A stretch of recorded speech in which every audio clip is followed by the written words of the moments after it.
A new season of Cosmic Crucible has just begun, ladies and gentlemen, and in this video, we're talking about what is the best defensive setup to help you dominate this season. We're also talking about the current arena meta and what teams you need to be putting in place to help you climb up the ranks in arena. We're also talking about the Masters of Evil team. Is this a team that you should be worried about right now, or is this another trap team? We're discussing all of these things and your questions for the mailbag, because it is Mailbag Monday, Valley Club, and you know what to do. Find that like button and let's go smash it!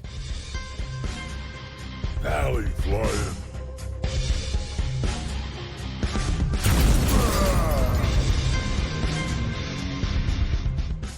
Hello and welcome back to the ValleyFlyin channel, Valley Maniacs. I am ValleyFlyin, and I hope you've had a great week, and I hope you're having a great day. Hope you're ready for all these new changes coming to Marvel Strike Force. We got a brand new season of Cosmic Crucible, a shifting arena meta. We got a new team on the horizon, and of course, it is Mailbag Monday. We're talking about all of these things in this video, and if this is your first time here on the channel, hit that subscribe button so you stay informed of all the latest in Marvel Strike Force. We got news videos, question and answer videos. We got tips about the latest events to help you navigate through that, and a bunch else to help your Marvel Strike Force experience. So hit that subscribe button for some of the latest videos to help with that. And if you want to stay as informed whenever a new video is uploaded, hit that notification bell as well. But let's talk about this brand new Cosmic Crucible season.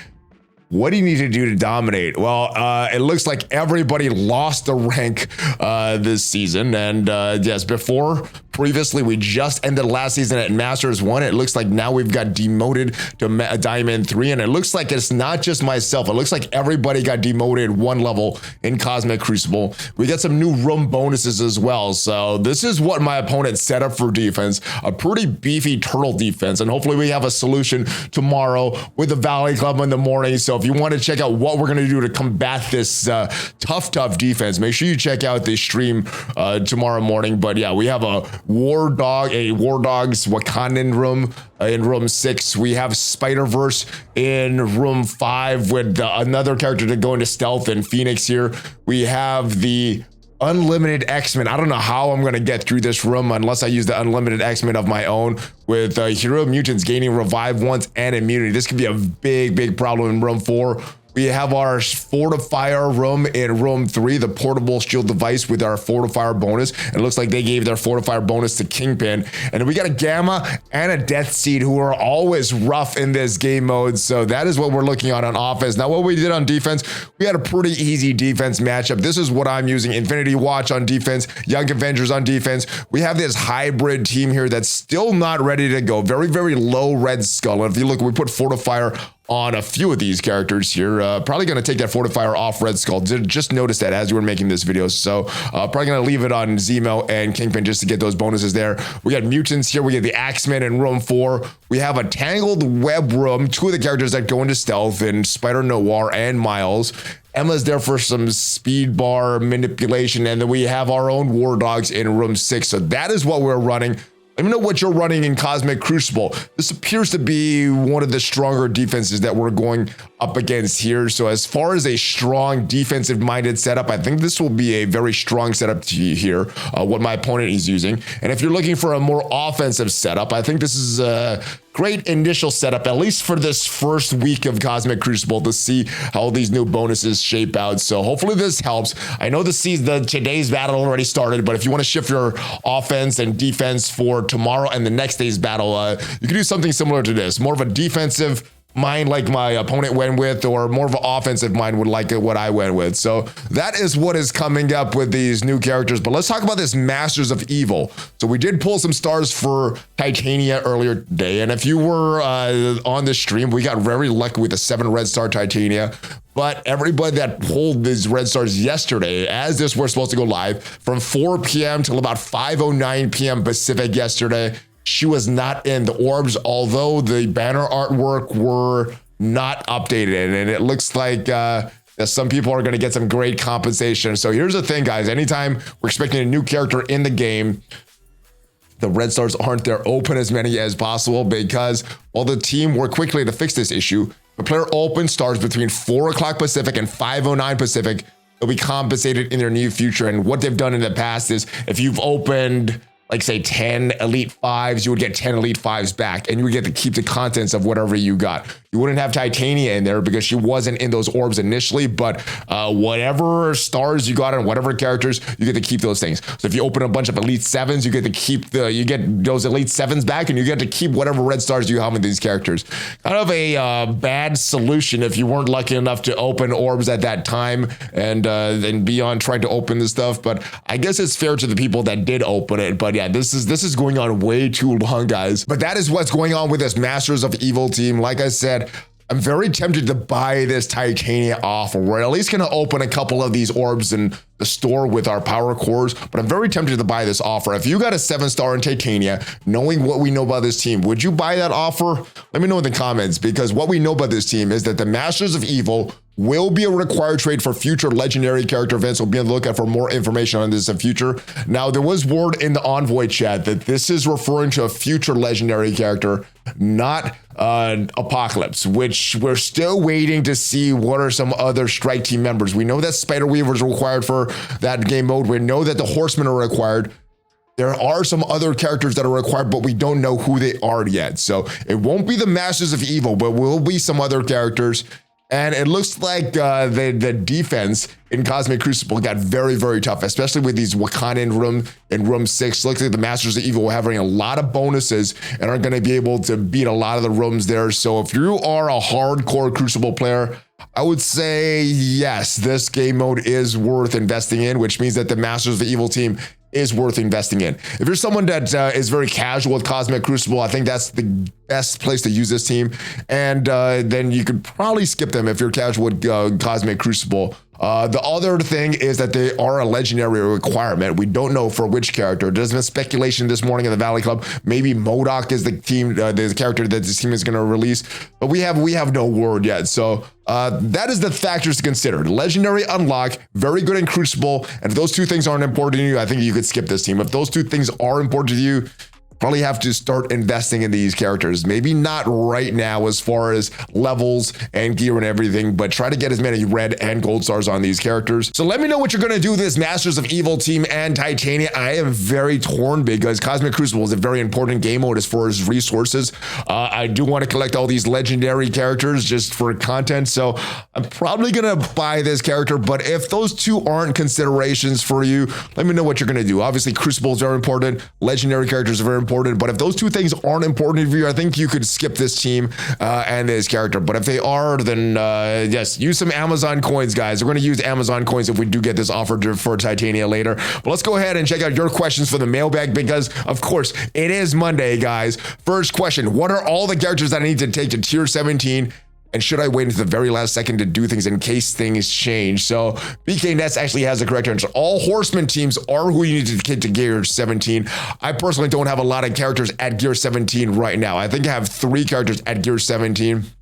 Red Hulk, Morgan Le Fay, and Rogue. Those are my 3 characters at gear 17. Everybody else, I am saving resources. Now, as far as who you need to take to this unlock, if you're just looking for that unlock of Apocalypse, you don't need them at gear 17. Of course, if you need that full Apocalypse, you will need that gear 17 and ISO 8.5 level blue to get that full big Apocalypse there. So those are things to consider. And then we also know that there's strike team characters that you need to take to unlock Apocalypse as well. The only character that we know so far that's going to be in those additional requirements are Spider Weaver. So those are the characters that I would confidently take up to tier 17. Any characters outside of that, save your teal gear because yes, it's very, very hard to come by right now. But I don't think the requirements for the Horsemen are going to change. I don't think Weaver's requirements are going to change. So you can do stuff at the last minute, but yeah, I would potentially wait. Unless you have all your Horseman characters at gear 17, I would wait on taking characters up to gear 17 right now. That is me, but that is what we know so far about the Horseman requirements and what we're going to need as far as gear 17. So I hope this helps you make your decision one way or the other, my brother. All right, Valley, let's get straight to my questions, or rather my opinion on this game as a beginner. And this is a very long message, but I do appreciate this because I haven't been a beginner player for so long, been playing this game for so long, so kind of lose sight of where beginners are coming from nowadays. So I do appreciate this feedback, even though it is kind of long, but we'll go through this, guys. I've been playing this game for close to 3 years now. Recently introduced one of my friends to MSF, and he loves Marvel more than me. He's played this game for 5 to 6 days and uninstalled it, saying graphics looks lame, and he said too slow to progress. Which leads me to start a new account and test some of the issues. And yes, the MSF beginning story until we unlock Punisher, those graphics look like they are from the era of the mid-2000s. So I know that they added that 60 frames per second resolution. I'm curious if that is just in after you complete that initial phase, or if that is and that's not there in the beginning. But that I guess that could be why the graphics look a little bad. But yes, I mean, this is an older game, so you're not gonna get like current level graphics here. But the game's still playable, in my opinion. I know most of the developers of this game by now have moved on, and Crucible is doing his best to put most of his resources to create improved new events focused towards the top 250 spenders of this game. It seems like that's where their monetization has went, right? Focus less on fun and focus on monetizing those top players in the game. But if someone at Scopely offices who has some power, can take some action and makes his decisions, and really thinks with his brain and wants to give this game to survive longer, and please take some suggestions to help. Improve the visual graphics for the intro story and try to attract new players with the model graphics in the beginning, not the Windows 98 graphics. So I from this question, and I probably should go back and test this on my on like a brand new account, but it appears that the normal graphics that we're getting, the 60 frames per second, which they added last year sometime, doesn't look like they're extending to the intro story. So if they're in the game, why not have them in the intro story? The other thing is maybe they can't do that because, like I said, this is an older game. Maybe those are some videos that are in the game right now and they aren't able to replace those. But yeah, the graphics obviously can't be replaced, but for me, they're not one of the biggest issues in the game. Some of these other things that you mentioned, I think are a little bit more important. So let's go down to them. But yeah, graphics, if it's not the 60 frame per second, then they could do that because it's already in the game. If it's just bad graphics, then that's kind of how Marvel Strike Force graphics are, my friend. Why not make the campaign energy cost reduced by 2? For example, Hero 1-1 will cost 4 energy and give 6 experience. Same way hard villains with 1.1 cost 10 energy will give 12 experience, and max energy 92 as a 100 level, at 180 as level commander, cap those whole players level faster. So anything that will help players level up faster, I think is great. Reducing the energy cost by 2 is a good thing. I'm not sure how that will balance the overall economy, but they should give at least some of these earlier nodes, maybe not all the harder nodes, because honestly, I don't know where to spend my energy nowadays, but newer players, they need as much energy as possible to get as many resources as possible, get as many character shards as possible. So I would like this for newer players, some of maybe the original heroes and villains chapters, all these original stuff that newer players are going to farm a lot and endgame players aren't going to farm. I think I would like that as a catch-up mechanic. So I do like this idea, maybe with a few tweaks here and there, but that's an excellent idea, my friend. Right now, we reworked the ISO 8 campaign as early as Commander level 40 and 50. This will make it much easier to farm and new players to help level up faster, sooner. Yeah, it also gives more resources as well. So anything that gives more resources to newer players, I like. I'm not sure what level is unlocked at now, but bring it down as low as possible. I think they do that just to avoid overwhelming new players and confusing new players. But by level 40, by level 50, I feel that you should have a pretty decent grasp of this game, and adding that ISO 8 probably shouldn't be too difficult for them. I think they're just doing that so that people aren't overwhelmed. So if this is going to help get more resources and level them quicker, I love this. So this is just another good idea, brother. Why not rework the gold or drop rates and other orbs at each commander level cap increase? Maybe not at a level cap increase as you're progressing in the game, but right now we're at level 90. Once we go up to level 95, that is when they should rework all of these orbs, give us more difficulty as challenges. Stuff's just been neglected for some of these level cap increases. But so I would agree with it in that sense, and I think that's what you mean. But if you just mean like a breakpoint, like Every time if a newer player gets at level 40, then they get a new drop rate. If you get level 60, they get a different drop rate. I wouldn't think that would be good, but as we get a new level cap increase, yeah, we need more gold. Increase the amount of the minimum that we get in all those gold orbs. I don't think they've been updated as far as the minimums for like 2 years. So that's something good that they could do as well. A stricter scoping on every patch, they should add a minimum of 1 to 2 quality of life improvements. If failed, the next patch will only have 1 new characters and 0 reworks. I do think they try to add some quality of life improvements. They don't publicize a lot of them. Some of them we have to search for, and some of them actually are less beneficial, like the open all tab and a few of the other things that they did and the time change that they did.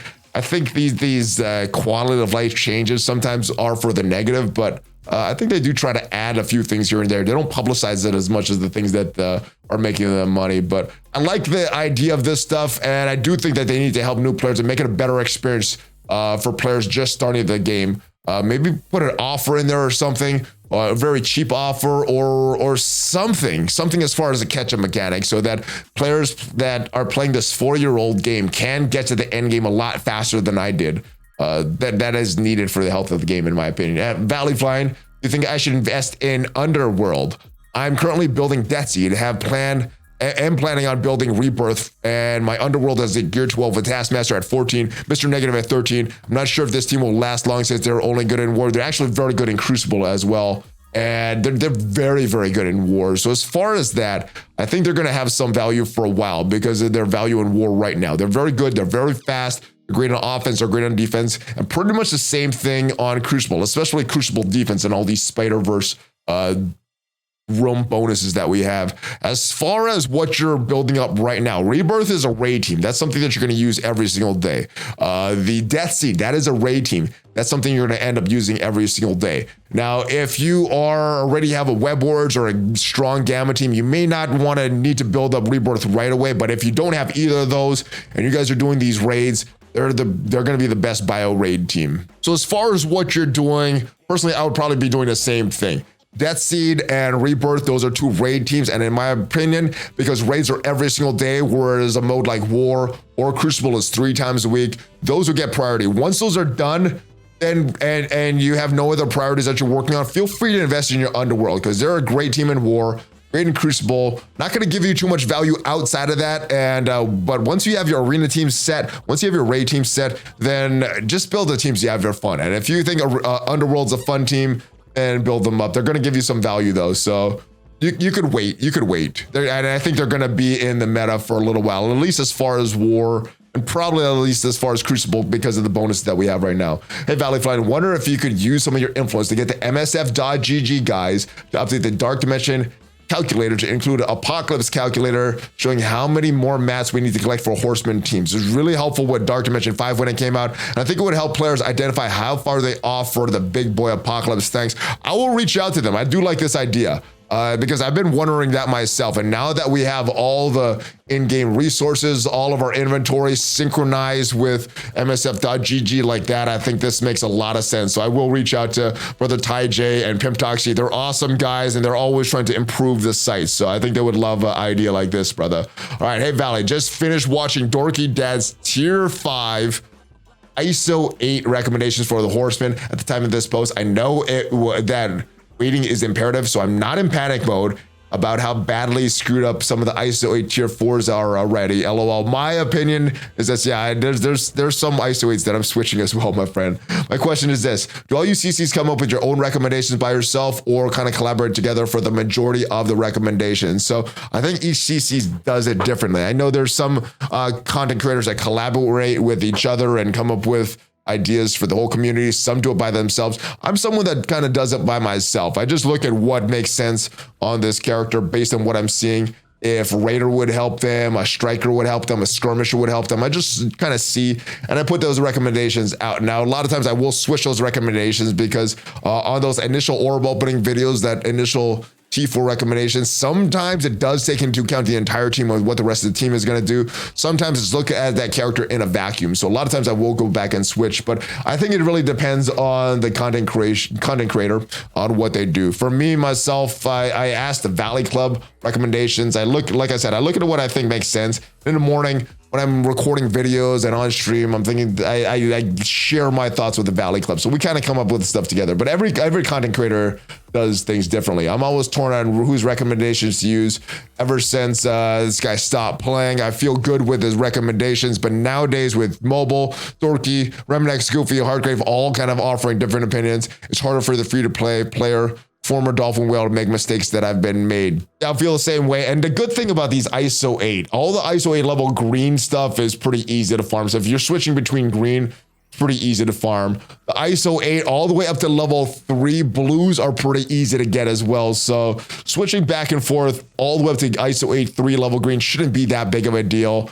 It's very important though when you go up to ISO 8 level 4 because those ions are so rare, and especially if you're planning to take someone to ISO 8 level 5, that you really make sure which is the best one. So I have no problem making recommendations for ISO 8 3 level blue because it's pretty easy to switch. But yeah, I really take some advice from the community, look at what I think makes sense when I'm recommending for ISO 8 4 and 5. So that's what I do. And I think every content creator does it a little differently. So I think, you know, mistakes, you can make them.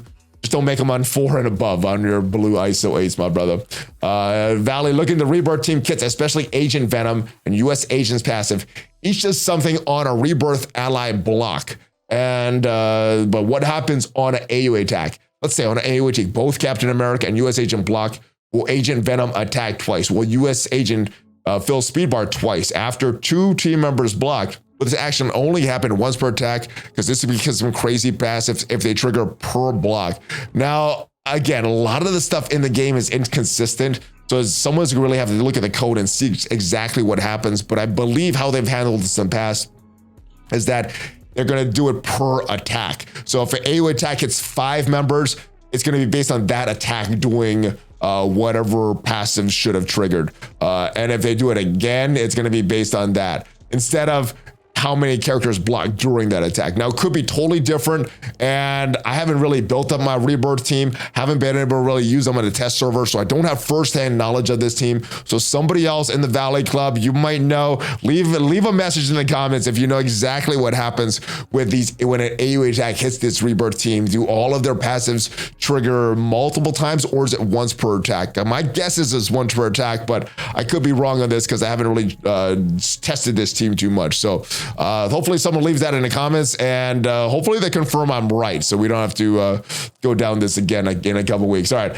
hello there. What is up, my brother? First, shout out to your recent video on how to get Captain Carter for free. Oh, well, thank you, my brother. Just looking at the numbers, and it doesn't seem like that event was as bad as it should have been if you're just looking to unlock the character or get those milestones for that month-long milestone event. Now, if you're looking for a 4-star Captain Carter or a 5-star Captain character, it's kind of a bad event. But if you're just looking for the unlock or just looking to get the milestones for the month-long milestone event, I don't think it's a bad event. If it was the best because on YouTube, because yours was the only one that gave me hope I could complete it and shared my thoughts with the Alliance and really help with our FOMO. There were a lot of downers for this event, but I only care about unlocking this to free to play without a massive grind. I think that a lot of the downers came from that gold that you spent with a very, very low drop rate. But yeah, and even without that, it's still possible to get the unlock. I believe before I go, I'd like to get some advice for me and my younger Alliance. We don't have MILF yet. Who would you replace her with on the Darkhold team? Cable or Loki or anyone else? Well, Cable and Loki are there for speed advantages, and they're great in a mirror match if you're trying to get ahead of an opponent. The unfortunate thing on that Darkhold team, MILF is the best character in that team. She's a damage. She does some control. She does a lot on the team. So taking her off of that team will make it not as good. Now, as far as like arena or other game modes that you might use her, I don't even use her in my main arena team anymore. We'll go ahead and show those because I think the next question is related to arena as well. But she's not really needed on that team in arena. I don't think you really need her in arena for some of the arena offenses. But yeah, who would you replace her with? Not Cable or Loki. I would probably just use another team if I'm trying to beat somebody in War or in Crucible. And in Arena, I would use one of these teams. So this is the video that I did last week on my Arena teams. And this is my main team if someone is not using Emma and they have Weaver, or any other team that features Dormammu, because Icarus does this flip. So if you see this, features Icarus, Morgan, Emma Frost.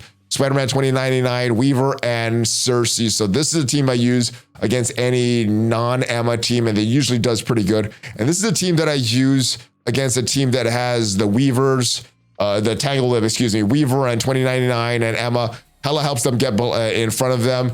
Now, I'm using Red Hulk. Someone in the comments of that video last week said that Kestrel works very good in this as well. I haven't tried her out because this team works for me, but those are the two teams I'm using in Arena right now. And if you don't have Morgan Le Fay, I think you'll be fine in Arena if you have either one of those teams. So it should be good. And if you're using outside of the game mode, I think you can make a hybrid team with some other characters. I'm not sure if you would still include Wong or Agatha on that team, but probably not Scarlet Witch, probably not Doctor Strange Heartless on that team. All right, and PS, I noticed like 2 weeks ago, I dropped from 98 in Arena to 206. Like everyone got amazing teams or more red stars overnight. Could have been a move to a different group or something. My Arena team, because I'm still collecting tunes, is a hodgepodge of Eternals, Hella Zim, Spider Weaver. That actually works. You've seen my Arena teams, and that's what I use on offense as well. Should I replace Scarlet Witch with Loki, or abandon and start a legit Arena synergy team? So you could use some of those teams that I am using in Arena. It still works against some of the top teams nowadays. And just realize that whatever you place on defense will not hold because there's counters to everything. Thank you for your enthusiasm and keep on smashing. Thank you for watching, my brother. Now, I did notice a few weeks ago that I started dropping a lot more outside the top 50. And for me, I start to really play Arena hard if I'm falling outside of the top 50 consistently. If I'm in that 50 range, then I may do like 0 attacks per day. But yeah, I did notice that a few weeks ago. I was wondering if that was due to the Red Hulk event, more people getting red stars on, or more people getting stars on Red Hulk and maybe getting the awakened abilities for Red Hulk. I was suspecting that would be some changes. The other thing is they also combine arena shards from time to time, and I'm wondering if that has happened. Really hard to say without all the information behind the scenes of what actually happened, but I think they did combine the shards a few weeks ago. Obviously, I don't have full evidence to support this, but it feels like they combined shards because I'm dropping out of the 50 and having to do my arena attacks just to stay inside that top 50. So they do that from time to time. They may have done that couple weeks ago, and usually it balances out after a few weeks. You know, the players that are playing hard are still going to remain in the top ranks, and then after a while, some of the players that aren't playing as hard, you'll see them start to drop down and fall down. So usually it evens out, but yeah, something might have happened a few weeks ago in Arena. Happy Lunar New Year, Valley. Happy Lunar New Year to you, everyone out there. I hope you're enjoying the festive season. Do you think Scopely is rather insensitive and trashy by having blitz-heavy events like the Battlefield Ready milestone and the Rising Stars event during the festive season where folks will be busy visiting and reuniting with their family? Can't they put off a heavy blitz event for the week? Now, the good thing about this blitz event, I know it is blitz heavy and people, it's kind of a waste of time. They did two things with this blitz event to make it a little better. First, that is limit breaks, so you could figure out exactly where you are as far as the limited time points and the points that you keep going on. And they did battle in blitz instead of win in blitz, so you don't have to win to get all this stuff. And the good thing about this is it doesn't have any points for that month-long milestone event. If you want to push a little hard and get some shards for a US agent and some other resources, you can. But if you're not doing this blitz event, totally skipping it, and you're not missing out on too much. So that's a great thing for this. Now, the really grindy one that you mentioned, not the Rising Stars, but the Battlefield Ready, the one on the web, which is very, very grindy. That takes, I think, above 7 rotations per day of 35 teams if you want to get all those milestones. The great thing about that, the rewards suck. So if you aren't doing your crazy amount of rotations per day, you can still get these Rising Star milestones, getting some shards for a US agent. If you don't want to do it, that's a good thing. So at least for this particular event, I'm not too upset if they want to do stuff during the holidays or not, because it seems like both of these are optional. And especially this Battlefield Ready, the most grindy out of these events, it looks like you could totally skip that and not be missing out on missing a lot of gear and things like that. So that's a good thing about this if you wanted to skip it. And if you didn't want to skip it, I look at it as like some free resources. So I don't think it's as bad as a lot of people made this out to be. What's up, Valley? I wanted to do better in Arena. What are you using? What are your power levels? ISO 8 T4s using on your tunes. Currently using an OK door mode, but they're just hanging in 100 to 120 range. Any help would be appreciated. Hulk fist bump. So again, Arena is not necessarily about defense because any defense can be beaten by an offensive team. Just got to bring in the right counters. There are some that are a little more annoying. Again, these are what I'm using on offense as far as their power levels. So Icarus does have that 7th red star. We bought the 7th red star for Weaver, and we pulled some decent red stars for Cersei, Emma Frost. Hella, we never upgraded to that 6th red star, but as far as the ISO 8 classes on them, we have Striker on Icarus, we have Striker on Weaver, we have a Healer on Emma Frost, and we have Skirmisher on 2099 and Cersei. And as far as this other team here, Skirmisher on Hella, we have Raider on Red Hulk, and Dormammu also has that Striker class. So those are the ISO 8 classes. We'll go look at a few of the T4s, and I gotta say that most of my Arena characters have maxed out T4s. So if we look at this, she's an Arena character. She has all of her T4s in Weaver. If we look at Icarus here, he's an Arena character, has all of his T4s. Rogue we use on one of her teams. She has all of her T4s. So normally what I'm doing with my Arena characters, I'm putting all those T4s on them. Red Hulk's an Arena character, has all the T4s. If we find Dormammu, we'll find that he has all of the T4s. So I just use them all, even if some of them aren't as good, like some of their basics and everything, but just because I'm using them 5 times a day in Arena, I wanted to hold on defense. I usually do all the T4s on my Arena team. So that hopefully that helps with the ISO 8 classes, the power levels. And if you want to check out some of the teams that I'm facing in Arena, let's go into the Arena right now just to see some of these teams. Oh my goodness, we dropped out of the top 50. We're going to have to really push on this one. But these are some of the teams and power levels that we're looking at right now in Arena. And I got to be honest, we're outside the top 50 right now, but all the way till that top 20, even inside the top 20, looks very similar in our Arena shard because we're in a very, very old Arena shard here, guys. But this is what we're looking at in Arena at some of the teams, and those are the 2 teams that I use to beat them, even with the new Awaken abilities for Red Hulk. All right, question about Underworld. What are the best T4s and ISO 8 to use on all of them? So I'll go show you my Underworld team. This may not be the best for all of them, but this is what I'm using, and they are working very, very well here. All right, so let's go back into the game, check out the Underworld team. I'm working on Kingpin right now because he's very, very low. As far as the T4s, I only have the passive done. I think this is a great T4 as well, this offense up, which is all allies, self always getting assists from random allies. So I think that's a great T4 as well, but this is the only one we have done on Kingpin. And we have that Fortifier class on him, mainly for Cosmic Crucible, but I think I'm gonna leave that Fortifier class on him for other game modes as well.